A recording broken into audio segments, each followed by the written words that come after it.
What's up, everybody? Mike back here with the ZMAM show, taking another look at The Walking Dead. We have season 11, episode 10, called New Haunts. And, I like kind of where this season is starting off with, and I liked how we had a chance to see the so-called civilized life of the Commonwealth. And we get a chance to see Carol baking her cookies once again. We see Daryl conforming, actually, to this society and actually trying to be a part of it, a useful part of it. Judith and little RJ and a few of the other team members.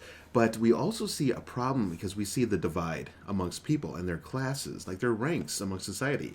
Everybody as high as the high politicians like Pamela Milton, which we find out that's interesting. It looks like she was a child of maybe a former president at the White House.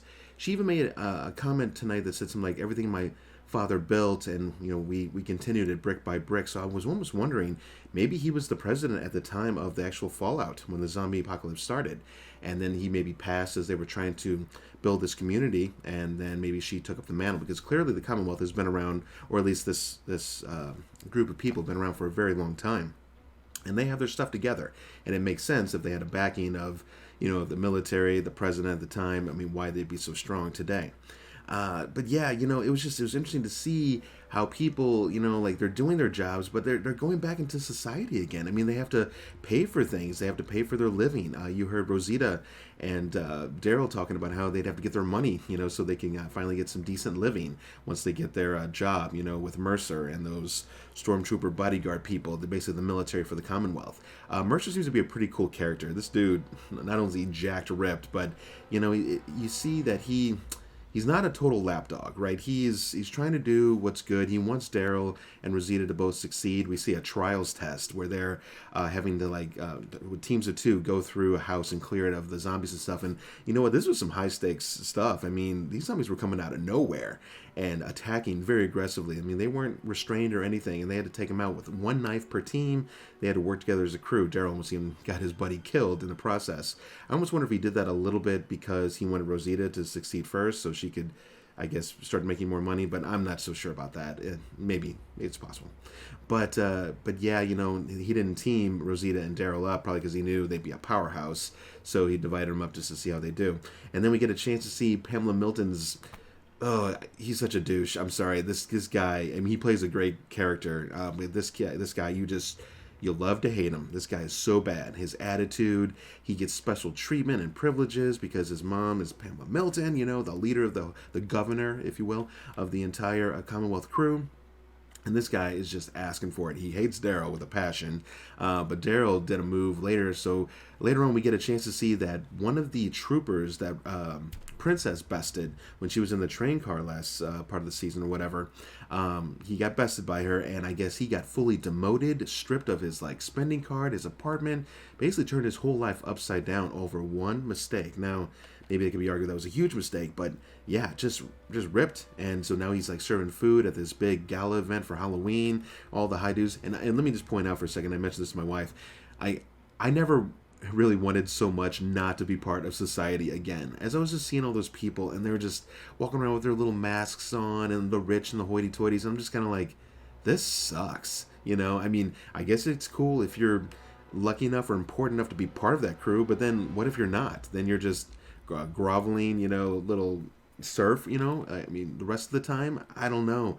You could tell there's just a huge hierarchical sense within this community, and it just doesn't look awesome. It does not look awesome at all. I'm not digging it. I mean, suddenly I was like, man, you know what? Yeah, the food-ridden Alexandria suddenly doesn't sound so bad, which I think is getting fixed up anyway. So, but what we didn't see here is we didn't see Maggie, and then they kind of foreshadowed that at the very end, I think, of the last episode. They show that Daryl was trying to talk to Maggie through the gates of Hilltop, and basically, saying, hey, it doesn't have to go down like this or whatever. So I don't know what's going to happen, but clearly some of the people that are our friends did not go to the Commonwealth along with Daryl and the others. So and furthermore, we had a chance to see Carol even kind of doing her little super sleuthing thing, finding out some information about Ezekiel. He's not looking good, right? He's hard to catch breath at times, and she knows it's wrong. Something's wrong. She finds out that he's 147th in line for a surgery, probably because they only have one or two decent doctors.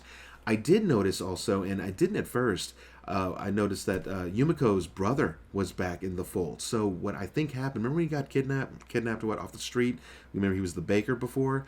I think it's so much that, and correct me if I'm wrong in the comments, that they found out that basically he had surgical skills. He's a doctor, and I think they kidnapped him, basically kind of saying, "Hey, this is your new role now. This is what you will be doing." He was drinking heavily at the gala, clearly doing what he does not want to do. He didn't want anything to do with medicine or surgeries or anything else anymore. But now the secret got out.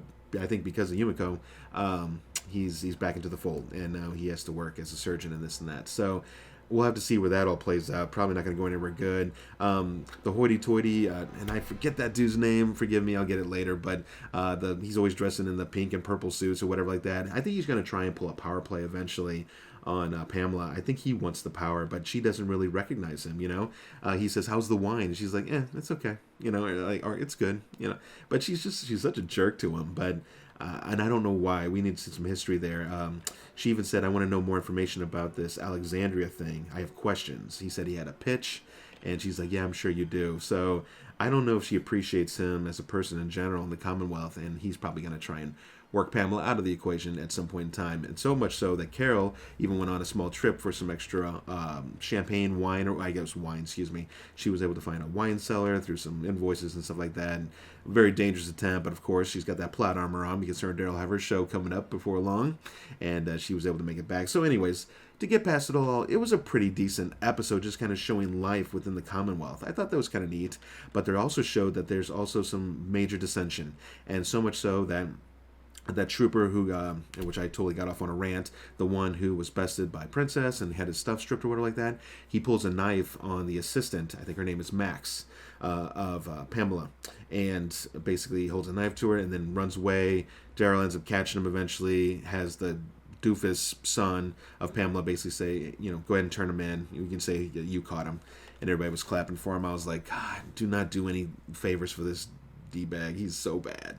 But I think at the very end of the episode, Rosita and a crew were able to raid an apartment complex, and she found a secret door that had all this ex-propaganda against the Commonwealth, basically saying, you know, equality for all and this and that. So again, I don't know if they're playing on political times these days or whatever, but all the same, there's obviously a problem within the Commonwealth. But is it going to be enough problem to where Daryl and them have to leave? Or is this something that they can deal with? But see, this is the problem. Whenever you have a government, there's always levels of corruption. I mean, even where Carol's bribing him to get Ezekiel up on the list so that he can get his surgery faster. Now, the dude hasn't agreed to it yet, but it's the start of it. And I think, you know, this guy thinks that he's playing Carol, but really Carol's playing him. He just doesn't know. But he's going to find out probably eventually, probably when it's too late. So I hope you guys enjoy this rant on this tonight's episode. Again, a decent episode, not as good as the first. They're going to need to bring a little bit more action with the Commonwealth if we're going to stay entertained, I think, or at least big time entertained in the future. I give this episode around a 7, maybe 7.5, probably more like a 7. But it was entertaining. So I hope you guys enjoyed. Make sure to go out and watch my indie series if you've never been to my channel before. I have a small zombie series out there. It's no Walking Dead, but we have a lot of fun, and it's something to do. And there's hope to be new content out coming out soon as I can get to filming once again. And other than that, guys, I guess we'll be looking out for next week's episode. So take care, and I will catch you at the next review. See you guys.